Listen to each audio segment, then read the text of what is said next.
Et si cette année, le message africain le plus percutant n'était pas un défilé d'armes, mais une démonstration de souveraineté, sous les projecteurs du monde entier?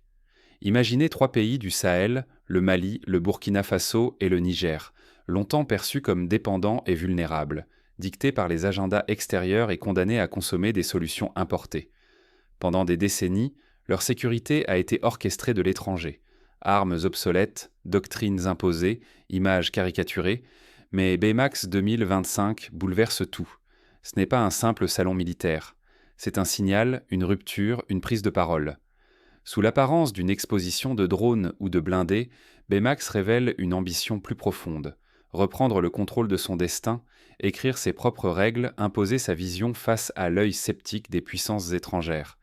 Pour la première fois, au lieu de se contenter d'acheter, ces nations montrent, expliquent et défendent ce qu'elles conçoivent, ce qu'elles produisent. Petites armes fabriquées localement, munitions assemblées dans des usines du Sahel, stratégies rédigées sur place. Baymax devient ainsi une déclaration d'indépendance technologique et politique. Ce geste n'est pas anodin. Maîtriser son image et sa sécurité, c'est refuser la soumission à des intérêts extérieurs. C'est aussi refuser de voir d'autres écrire l'histoire du continent ou de perpétuer la dépendance qui, jusque-là, entravait toute véritable autonomie. Rater ce tournant, ce serait accepter que le récit dominant reste dicté, ailleurs. Accepter que l'Afrique demeure consommatrice, jamais créatrice, de sa propre défense. Mais cette fois, la scène s'est déplacée. Elle est à Bamako, elle appartient au Sahel. Pour comprendre la portée de ce bouleversement, il faut revenir à la genèse de cette révolution silencieuse. D'où vient cette volonté farouche d'autonomie?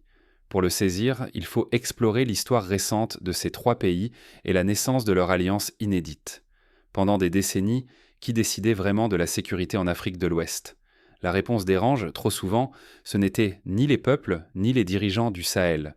À chaque crise, l'aide militaire jaillissait, mais toujours accompagnée de conditions de conseillers étrangers, d'armes obsolètes ou inadaptées, venus de l'autre bout du monde.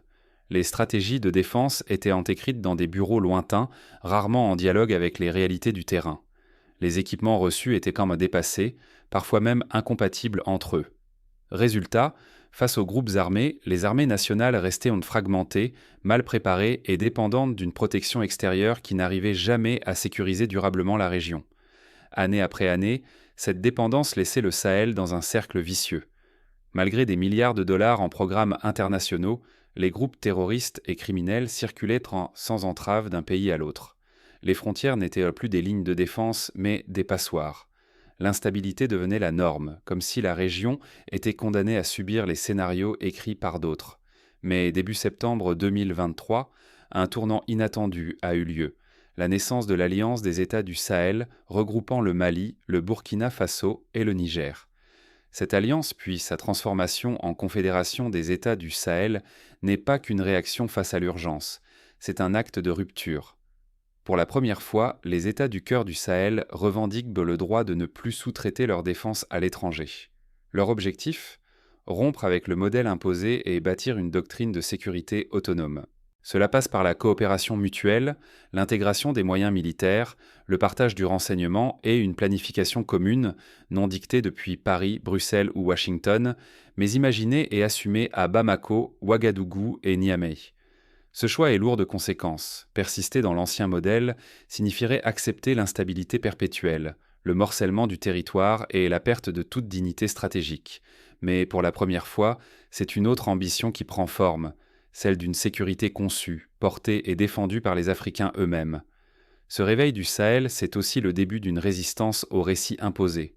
Ce n'est plus la guerre contre le terrorisme racontée à travers des communiqués étrangers, mais un projet collectif, pensé depuis la région, pour la région.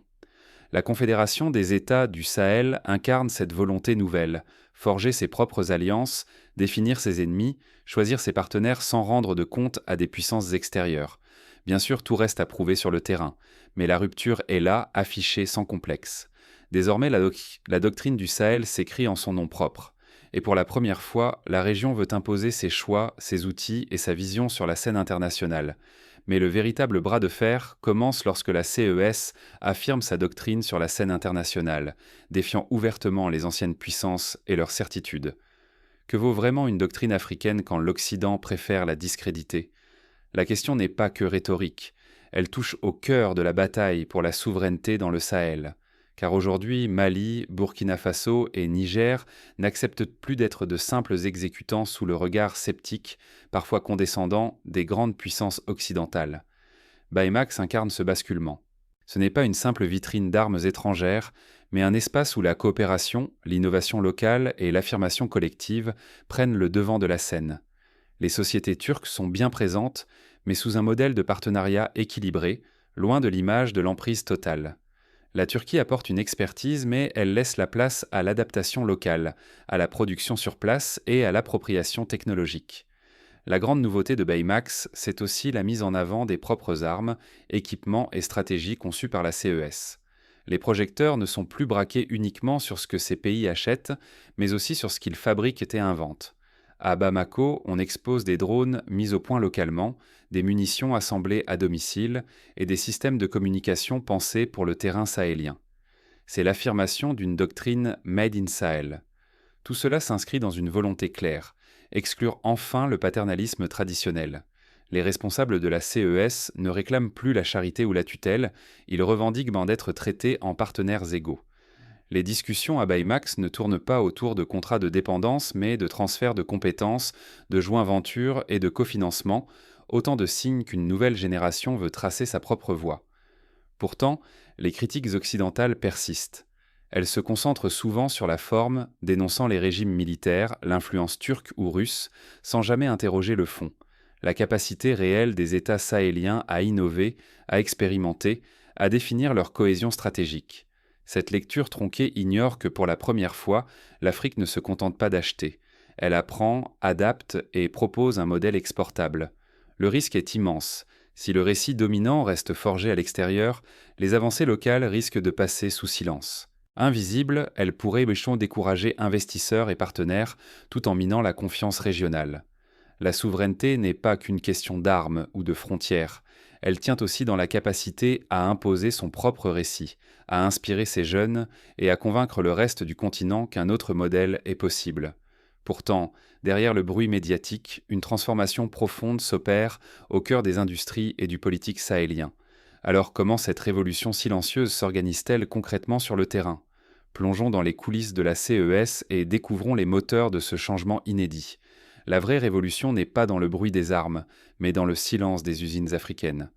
À Bamako, Niamey ou Ouagadougou, derrière la façade des salons d'exposition, c'est une industrie de défense sahélienne qui prend racine. Pour la première fois, des lignes de production locales voient le jour. Munitions adaptées, blindés conçus pour le désert, équipements pensés par et pour les réalités du terrain. Ce ne sont plus de simples commandes passées à l'étranger, mais une maîtrise nouvelle, forgée sur place dans chaque atelier qui tourne, chaque chaîne qui s'anime. Au cœur de cette mutation, il y a une jeunesse africaine qui refuse le statut de spectateur. Ingénieurs, techniciens, étudiants, ils s'approprient la technologie, innovent, testent, modifient. Chaque prototype sorti d'un laboratoire du Sahel est une preuve que l'Afrique n'est pas condamnée à l'assistanat, mais capable d'imposer ses propres standards en matière de sécurité. Les exemples concrets s'accumulent. Au Mali, on assemble désormais les tout premiers drones tactiques régionaux, capables de surveillance poussée et d'action ciblée sur un territoire immense. Au Burkina Faso, de jeunes ingénieurs ont dessiné un nouveau blindé léger, protégé contre les mines artisanales et adapté aux pistes sablonneuses, loin des véhicules importés inadaptés. Au Niger, des ateliers produisent des gilets balistiques et des casques qui respectent les besoins locaux, sous contrôle direct des forces nationales. Bien loin des modèles imposés par le Nord, le Sahel privilégie l'inspiration turque, coproduction, transfert réel de technologie et respect strict des priorités locales. Les machines n'arrivant plus en kit, mais accompagnées de formateurs, de manuels traduits et de la promesse que chaque étape pourra un jour être réalisée sans aide extérieure. Cette logique du faire avec remplace celle du faire pour. Ce mouvement change tout pour l'économie comme pour la société. Fabriquer sur place, c'est injecter de la valeur ajoutée dans la région, créer des emplois qualifiés, retenir les cerveaux. Mais c'est aussi restaurer une dignité longtemps piétinée, celle de peuples qui défendent leur maison avec des outils qu'ils ont conçus eux-mêmes. La souveraineté ne se limite plus au discours, elle s'incarne dans chaque pièce usinée, chaque innovation partagée, chaque jeune qui choisit de rester pour bâtir l'avenir. Ne pas poursuivre cette dynamique, c'est risquer de replonger sous la coupe technologique et narrative de l'extérieur, de voir le récit africain à nouveau capturé et déformé. Il ne s'agit pas seulement de sécurité, mais de la capacité à écrire son histoire, à inspirer les générations futures et à trouver sa place dans l'équilibre géopolitique mondial. Mais alors, face à cette transformation, qu'est-ce que cela implique concrètement pour les décideurs, les citoyens et tous ceux qui observent l'émergence de ce nouveau Sahel? Voyons ensemble les leçons à retenir et les choix qui s'offrent à l'Afrique. Et si la souveraineté commençait par le fait de dessiner ses propres plans et de raconter sa propre histoire, voilà la véritable révolution de Baymax 2025. L'Afrique n'attend plus qu'on lui tende la main. Elle forge, même avec des moyens limités, ses propres outils, ses propres doctrines et surtout son propre récit. La capacité, même modeste, à produire ses propres équipements militaires est bien plus qu'un progrès technique. C'est la clé de l'indépendance. Chaque pièce d'armement conçue ou assemblée localement, c'est une dépendance de moins, une victoire de plus sur le destin imposé de l'extérieur. Mais la puissance ne se mesure pas seulement en blindés ou en drones. C'est aussi dans la manière de montrer ses choix, d'expliquer sa vision, de prendre la parole sur la scène internationale. Reprendre la main sur le récit médiatique, c'est refuser d'être réduit à un rôle de figurant dans les journaux occidentaux. C'est inspirer, donner confiance et susciter l'envie d'agir chez soi et au-delà. À Baymax, ce qui frappe, c'est la valorisation du génie local. Ingénieurs, techniciens, stratèges du Sahel échangent d'égal à égal, non seulement entre eux, mais aussi avec des partenaires turcs ou sud-américains. Cette coopération sud-sud n'est plus une utopie diplomatique. Elle s'incarne dans des projets concrets, des ateliers conjoints, des transferts de savoir-faire, des perspectives partagées. Au fond, il y a là une leçon universelle. La souveraineté ne s'attend pas, elle se construit. C'est par l'action, par l'affirmation sans complexe de ses capacités que l'on cesse de demander la permission d'exister. L'Afrique du Sahel affirme qu'elle est prête à écrire elle-même la suite de son histoire, malgré les doutes et les critiques. Mais attention, laisser d'autres définir l'Afrique, c'est accepter de rester spectateur de son propre destin. Ne rien faire, c'est reculer. Il ne s'agit donc pas seulement de sécurité, mais de dignité, d'économie, de rayonnement international pour toute une génération. Ainsi, Baymax 2025 trace la voie d'une Afrique qui ne se contente plus d'imiter ou de consommer, mais qui crée, décide, inspire. Reste alors à répondre à la question qui dérange et inspire tout à la fois. Jusqu'où cette volonté d'indépendance peut-elle aller et quelles résistances des étangs se dressent encore sur la route de la souveraineté africaine? C'est ce que nous allons explorer maintenant. Qui écrit vraiment l'histoire de la sécurité africaine aujourd'hui? Cette question posée à la lumière de Baymax 2025 n'a jamais été aussi brûlante, car ce qui se joue ici dépasse de loin la simple exposition d'armes ou la signature de contrats militaires. Désormais, l'avenir de la sécurité au Sahel n'est plus dicté à la marge par des partenaires étrangers ou des intérêts lointains.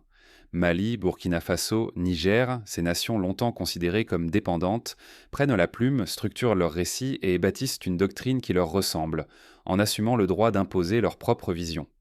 Refuser de n'être que des figurants sur la scène internationale, c'est aussi revendiquer le droit de raconter soi-même son histoire. À Baymax, chaque drone exposé, chaque uniforme localement conçu, chaque discours tenu devant délégués et caméras réaffirme la capacité de l'Afrique à choisir son destin.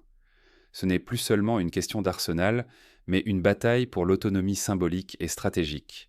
Maîtriser son image, c'est maîtriser ses alliances, ses choix, sa sécurité et refuser d'être réduit aux mêmes clichés sur l'instabilité, la faiblesse ou la dépendance. Ce qui est en jeu, au fond, c'est la dignité d'une région qui aspire à ne plus subir, mais à agir. Le droit à l'indépendance économique, à la stabilité régionale, au rayonnement sur la scène internationale passe d'abord par la capacité à écrire son propre avenir. Baymax 2025, en ce sens, n'est pas seulement un événement, c'est un manifeste. Mais alors, qui contrôlera le récit de demain? L'Afrique peut-elle résister aux pressions, aux tentatives de récupération, aux doutes que suscite toujours toute affirmation nouvelle? Ce débat reste ouvert, et chacun, en Afrique ou ailleurs, est invité à y réfléchir, car contrôler le récit, c'est aussi contrôler l'avenir.